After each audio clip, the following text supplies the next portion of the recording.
Close grip bench and dips are trash for triceps. And oh boy, pull downs and chin ups are dog water for biceps. These are really common things that I have had enough of hearing, bro. I have had enough. And I'm here to talk about, all jokes aside, some common talking points that I have against these things. And then I want to show you how to take two of my favorite compound exercises, the weighted dip and then the supinated pull down, whether that's the chin up or like a pull down on a lat pull down machine, and turn them into heavy loaded bicep or tricep exercises that really, honestly, destroy my arms. I have gotten devastatingly sore triceps from doing dips. And on the other hand, I have gotten bulbous biceps from doing those chin ups. So I want to get into exactly how to do them, how to program them. And like in our last video, talk about the synergy of how we can include them in our larger program to make them work really well with the other exercises that we're going to end up doing anyway. Fellas, this isn't some random warehouse I'm sitting outside of. No, this is the arms armory. So obviously I'm not here to tell you don't do arm isolations. I'm here to say, look, there's growth that you leave on the table when you don't do these exercises that you're going to end up doing anyway. You're going to end up doing some form of pressing, some form of pulling. There's absolutely ways that we could take it to work our biceps or triceps effectively. So let's just talk about that instead of saying they don't contribute at all, which is not true at all. Speaking of arms, we're sitting out the arms armory like we talked about, and I want to announce to the streets that the streets have spoken. You're going to get a Meadows curl video like we talked about in the last bicep training video, along with a tricep counterpart to that bicep synergy video to really give you the full picture of how I do things for arms, in my program specifically. So be on the lookout for those two videos and stay tuned. I hope y'all are having fun, fellas. I am. Let's get down to business, shall we? The arms deal. In 2023, I proposed the idea of performance-based bodybuilding. In other words, it's this idea that strength training is bodybuilding training. And what that meant conceptually is that as long as we take the things that are important for hypertrophy training, which was cadence, the way that we do an exercise, and overall accumulating volume, we can still use strength as a metric to say if we're getting stronger, we're getting bigger. I extrapolated this to the compound movements to say, look, man, a person who benches 250 with whatever given form for hypertrophy, if they take it to 315 at the end of the year or 2 years, they're absolutely going to have a bigger chest, bigger triceps, bigger shoulders, 10 times out of 10 without fail. And there's not really anything that you can say to disprove that, because that's 1,000% the truth. Now, why that's relevant to what we're talking about today is this idea that if we do something skillfully, it's what's going to determine our outcome at the end of the day. And with that being said, it relates to our arm biased compounds, our heavy loaded bicep and tricep exercises, the dip, pull down, the pull up, because we can do the exercises skillfully to elicit more arm growth. And the proof is in the pudding. This is the best physique I've ever had in my life.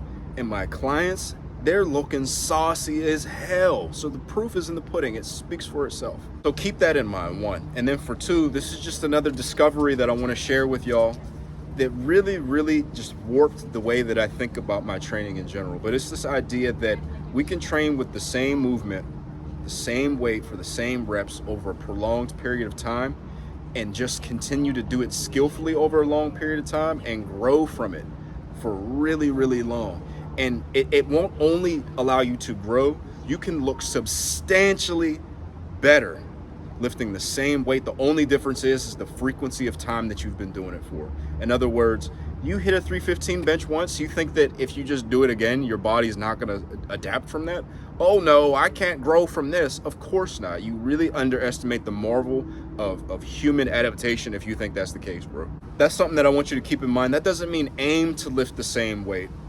It can just mean when adding weight to the bar isn't the lowest hanging fruit, the things that we do in terms of the way that we do our exercises can lead us to growth just as well.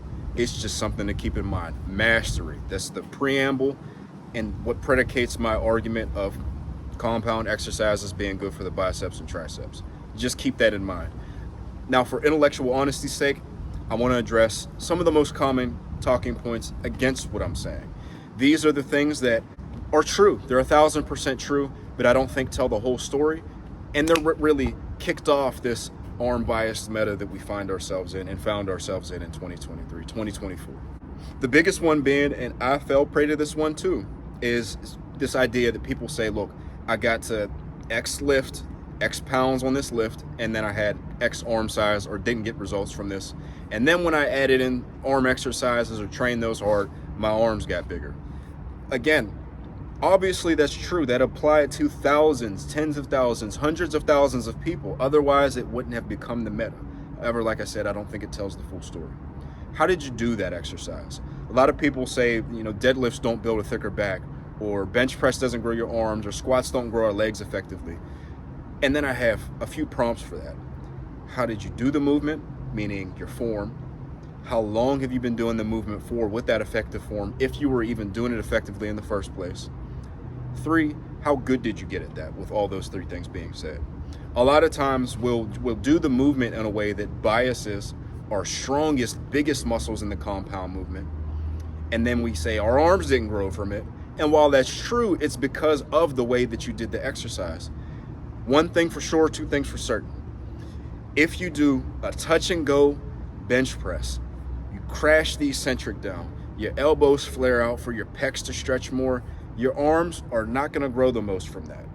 But if you do it effectively to target your triceps, you still work your chest. It's a compound movement. You can't take it out. But the triceps will work a lot more. Now, on top of that, you can get to whatever X lift that you want once with that effective form. But if you aren't doing it over a sustained period of time, just the same as any other exercise, any other optimal exercise that you want to sit here and say you do it, it'll get you big arms, which can be true. But just the same as that, you have to sustain that over a prolonged period of time. Strength standards are an excellent thing. It gets us fired up to train. Like I'm fired up right now, sitting outside the Arms Armory, talking about our arms deal. I'm fired up right now. But the problem with the strength standards isn't necessarily that they don't work. In my opinion, it's that there's another problem that comes into play, and it's that we tend to want extraordinary results over the short term. And we tend to speed run to the strength goal and not make sure that every little step that we take on our way to achieving our goals is conducive to just getting bigger, to just having an effective process. You can sprint to the store and your shirt, your jacket can fall off, your hat can fall off, you can lose your shoes, your wallet can fall out of your pocket, and you can sit here and say that, yeah, I got to the store in 5 minutes, but you lost everything on the way there, as opposed to someone who got there in 5 minutes, 10 seconds, but they are not walking around like Sammy Sausage Head, Jimmy Lump Lump, with their hat, their clothes missing, because they did it right. It's just something to think about.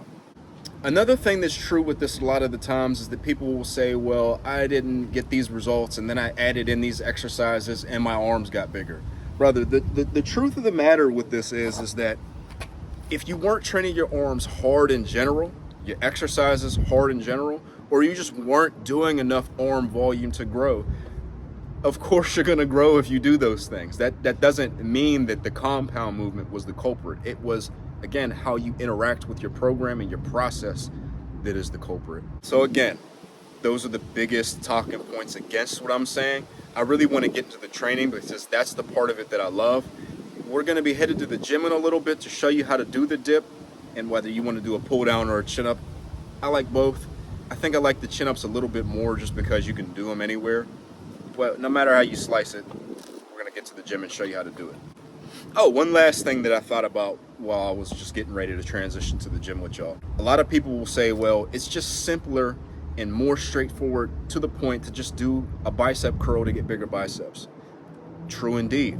That can still be true while it also simultaneously being true that, look, we're going to be doing these compound exercises anyway. I hope you're going to be doing some presses and some pulls in your program unless you just can't due to injury for whatever reason.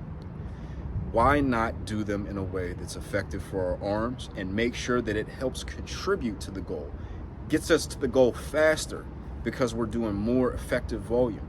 Having that heavily loaded tricep or bicep exercise in there will skyrocket your gains because it'll help you use more weight for reps on all your other exercises, whether that be your reverse curl and your hammer curl like we talked about in the last video, or the 2 exercises that I'm going to cover in the tricep counterpart to that video. Both of those things can be true. Just because one is true doesn't mean the other one has to be false. We don't live in absolutes. Anyway, fellas, let's head to the gym. All right, fellas, welcome to the weighted dip and pull-up form tutorial. And here's some scary flexing, because I think I recorded that on Halloween. Anyway, the way I like to break down a good dip focuses on 4 main things and then 1 thing as a bonus. And when you're in the process of learning the 4 steps, you really want to make sure that you make your reps slow and deliberate, at least at first anyway, so that you can recognize what you're doing with your body. Going slow really helps with the first and foremost step, which is flexing into the eccentric. There's this common misconception that really deep dips are just inherently bad for your shoulder and that they'll hurt you. What hurts you is when your tendons and your joints take stress that your muscles should be aiding with. And when you're making sure you're flexing into the eccentric, well, what you're making sure is that your muscles have tension at the bottom, so that it's distributing that stimulus between the muscles, the joints, and the tendons like it's supposed to be. The second step, obviously you're going to want to go as deep as you possibly can without discomfort, pain, and while maintaining a strong and stable position. Because the more closed your elbow angle is, the more your triceps going to stretch, the more your triceps going to get recruited, the stronger, the bigger it's going to get. The third thing is going to be personally a game changer for me. I've mentioned it before. I'm going to mention it again. But you want to avoid too much back and forth movement of the torso. Really easy fix for that is to just push your feet back, push your butt back, and try to do a push-up on the dip bars. Fourth, and we're getting in the bonus category territory, but just try to lead with your elbows a little bit. So bend at the elbows, push them back a little bit. And then last but not least, as a bonus, number 5, slow down as you approach failure. It's not necessarily what you need to do, and you don't necessarily need to go slow from the start, but as you feel that burn coming in, you go slower. It just stops the set from needing to have a million reps in it to go to failure. With the chin-ups or the supinated pull-downs, the steps are a lot simpler. So keep your feet in front of you. It's gonna round your upper back. It's the opposite of what you would wanna do, in my opinion, to have a really good, effective pull-up that's gonna work the back holistically. It's still gonna work the back this way. We're just allowing the back to lean more into recruiting the arms. It's the first thing that we do. The second thing that we do is, again, we just use as much range of motion as possible. The more closed your elbow angle is, the more your biceps are going to recruit. It's just like the same thing with the triceps, but in reverse. The really cool thing is that the closer you get to the top of a pull-up or a row in general, the more your arms are going to have to recruit to get you to lock out anyway. So the biceps are really doing the job that they're supposed to. We're just putting them in the position to be able to do that job well. The last thing you want to keep in mind is just keep an active hang and not a dead hang. Basically just means keep your back and your biceps under tension at the bottom. And that's all she wrote, fellas. Short and sweet. If you have to use a little bit of assistance, you still get that bicep biasing effect. I'll see you outside. All right, fellas, we are back from the gym. Hopefully you washed your behind, changed your clothes. I know I have. I want to talk about programming and just some things that I want you to know with the dip. And then as well, like I talked about earlier, how to synergize it with the 2 bicep exercises I just talked to you about in the last video. Now, in terms of programming with the dips, we'll start with those first, because I like those a little bit better. I program them 1 of 2 ways. 1 as a main movement on the light day, or B, just as a main performance metric in general. Overall, I think the dip solves a lot of the bench press's areas of opportunity, particularly when it comes to the ability to move your shoulders more freely, obviously because you're not pinned down on a bench. So it's perfectly valid to use it as a performance metric, meaning year over year, I'm looking at the dip to increase, to look at increases and gains in my pecs, shoulders, and triceps. Now, if you are going the route of using it as a main performance metric in lieu or in place of a bench press, I think we have a lot to learn from strength or powerlifting periodization, the organization of our training, in other words, wherein you start with high reps, lighter weight, you go up to lower reps, heavier weight. I already broke it down in the last bicep training video that we just talked about previously. I also have a video that's a little outdated now that talks about performance-based bodybuilding and how I take those strength training periodizations and apply them in a bodybuilding hypertrophy context. But if you want a full video just talking about how to get strong at dips in particular, let me know with a comment. If it gets a lot of likes or there's a lot of people commenting it, I'll make that one a priority. When it comes to using it as the main lift on a secondary day or a lighter day, like on a light day, you want to make sure that you actually keep it light. The specific progression model that you happen to use doesn't matter as much as actually keeping it light. The way I want you to think about a light day is we're just using it as backup volume and extra skill practice. I made a video talking about this that you can watch in the description if you want, talking about the importance of light days. This is the fun part though. I want to talk about how to use the dip in conjunction with other exercises in your program to make sure that they all work with one another synergistically. John Meadows, rest in peace, legendary bodybuilder and educator in the fitness industry, used to always say that when it came to doing extensions, you always want to make sure that you do your press downs first to warm up the elbows. I like pairing the dip with extensions because I find personally, particularly on a lighter day where the reps are higher in general and the weights are lighter, but even on a main performance metric day where the weights are a little bit heavier, I find that dips warm up the elbow really well. So a lot of times I will put the extensions directly after the dips without doing the press downs. That's just something to keep in mind. Use your own common sense. If you find that you still need to warm up with some lighter press downs before doing your extensions, and you've already done dips, again, use your common sense, but just try it out. If it makes sense for you, I find more often than not only myself and the people that I coach and make programs for, dips and then extensions is perfectly suitable to replace press downs and then extensions in terms of making sure that our elbows are warmed up. Now, just like we talked about in the last video as well, those brachialis curls, so the hammer curl and the reverse curl, they create that crash pad effect.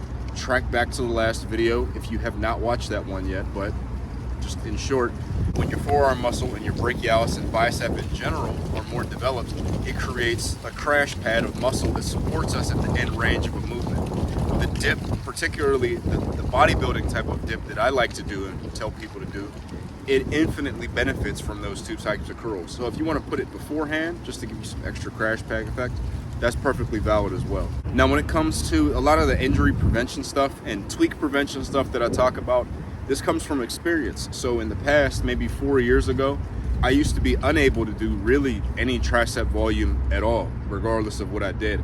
And now I've gotten to the place where I'm able to do things like dips, extensions, raw dog sometimes. So a lot of the stuff that I'm talking about comes from that learned experience and just things that I'm passing on to you. So please commit it to memory and just think about it as a tool in the toolbox and consider it the next time that you want to maybe upgrade what you're doing a little bit. I've been going on, shall I say, an incline bench and dip only experiment. So basically doing variations of presses in those two planes. So the decline calisthenics press, and then whether it's like an incline bench or a decline push-up or something like that. I'll make a full video talking about it. I'm calling it the final boss of chest workouts. But my weapon of choice to go along with those two things lately has been the dumbbell JM press. I first saw it in an old Jared Feather video where he was still natural and he was preparing for like a pro show or something like that. And then it caught my eye because it looked cool, but then there were a lot of benefits that came with it. I'm going to talk more about that in, like I said, the tricep counterpart to the bicep training video that we just made. A regular old easy bar extension, whether this is the chin, the clavicle, or to the forehead, is going to be really effective to put after the dip in general. In terms of our supinated pull downs or your chin ups, our muscle insertions are very short, or they're short to a degree. It's rare for people to have a full bicep insertion with very little tendon, and the more tendon that you have, the less volume that you're going to be able to do with full supinated work. Now, if you must or you just want to work in a supinated curl still, I got you covered. I like spider curls because it's working almost the opposite end of the strength curve, right? So whereas we're working more the mid-range and the stretch position on most supinated curls, on a spider curl, you're just pumping, that's all. And what you'll find is that's actually very restorative as well, on top of giving you a good hypertrophy stimulus. I think the shortened position is something that in 20 more years, there'll be some studies coming out saying, look fellas, there's some utility to this, because obviously there is, but who am I to say that? In terms of how I like to program the spider curls that go alongside with our chin-ups or our pull-downs, I also like drop sets for these. I find that you can do straight sets as well, but there's just something about shortened only movements where you don't be needing the full rest time anyway. So if we're gonna be resting for like a minute anyway, why not take it down to a drop set and get that same work in less time? Because what I found is that you're really only doing it for the restorative aspect and to get an extra volume anyway. Why not get it over with quicker? With the drop set, you're still getting in the heavy top set. Your drop set is still going to be, first drop set anyway, is still going to be pretty heavy. Second drop set is going to be decently heavy. So for me, for instance, I'll start with like the 60s, then I'll drop down to the 55s or the 50s. And what reality is someone who can curl the 60s going to say that the 50s are too light to work with? That's ridiculous. Same thing with the 45s and the 40s. And then eventually you get to like the 35s, the 20s, the Grandma Josephine dumbbells, but you're getting in a lot of effective work in. If you have any questions about what we talked about today, please let me know with a comment down below. And if you're excited for that Meadows curl video, you're excited for that tricep counterpart to our bicep synergy video, let me know with a comment down below. I'm going to make whichever one first is more popular in the comments. Let's get it. Y'all have a good day.